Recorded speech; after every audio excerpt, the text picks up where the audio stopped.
Digital marketing లో అనుభవం ఉన్న ఎగ్జిక్యూటివ్స్ కావాలను సంప్రదించవలసిన నెంబర్లు 8688926084.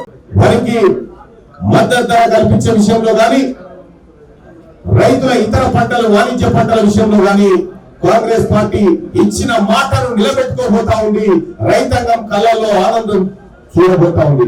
సోదరులారా, సూర్యాపేట కాంగ్రెస్ పార్టీ నాయకులారా, ఇవాళ కాంగ్రెస్ పార్టీ చేస్తుందంటే గ్రామాలలో ఇది మీరు చేస్తున్నటువంటి లెక్కే.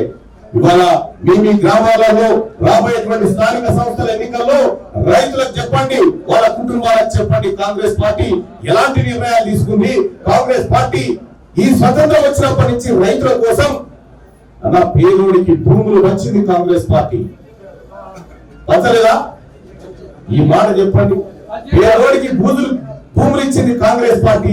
ఆ భూములను కబ్జా పెట్టిన టీఆర్ఎస్ పార్టీ. వాళ్ళకు ఉన్నటువంటి తేడా మీరు చెప్పండి.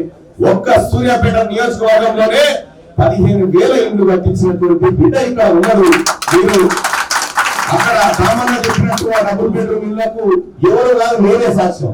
ఆడ ఎందుకో మార్నింగ్ డ్రైవర్ ఆగిన పొరపాట్ల ఆగితే ఎక్కడి దర్వాలు అక్కడ వలిగిపోయినట్టు నేను ఈ బ్లాక్ పోతా ఉంది.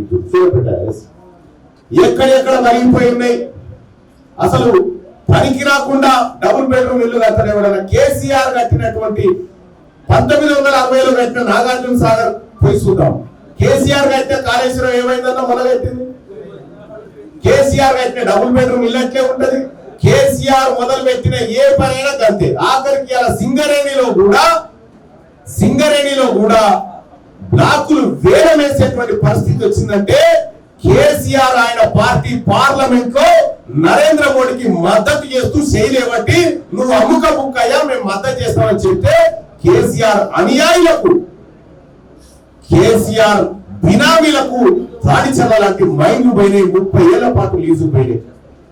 ఇలా సింగరేణి కాంగ్రెస్ పార్టీ అధికారంలో ఉన్నప్పుడు సింగరేణిలో జోక్యం చేసుకోకపోయేది. కార్మికుల కష్టాలను ఎప్పటికప్పుడు పరిశీలించి వాటి పరిష్కారం దిశగా పోయేది. కానీ అలా ఏం జరిగింది? సింగరేణిని కేసీఆర్ కుటుంబానికి అప్పచెప్తే కుక్కకు పెత్తనం ఇస్తే కుండలు బలగొట్టినట్టుగా మొత్తం సింగరేణి కరగనా చేసి ఇలా రైతాంగం పేరు చెప్పి కాళేశ్వరం కట్టినా హరీష్ రావు వచ్చి కబడ్డీ చెప్పింది. ఈ తుంగతుర్తికి సూర్యాపేటకే మొదటి ప్రయోజనం దక్కుతుందట. ఇది కాళేశ్వరం నీళ్ళు కరీంనగర్ దాడలేదు. ఆయన ఎన్నికల్లో మొన్నటిదాకా ఇక్కడ ఉన్నటువంటి జగదీశ్వర్ రెడ్డి గారు ప్రచారం చేసుకునే 1 కోటి ఎకరాలకు మాగారం చేసామని, 1 కోటి ఎకరాలకు నీళ్లు వారం పెట్టమని చెప్పారు. 1 కోటి ఎకరాలకు నీళ్లు వారం పెడితే కరెంటుతో ఏం పర్యామని ఇలా కరెంటు విద్యుత్ సంస్థలను 80,000 కోట్ల నష్టాల్లో తీసుకుపోయిన గనులు టీఆర్ఎస్ పార్టీ నాయకులు కదా.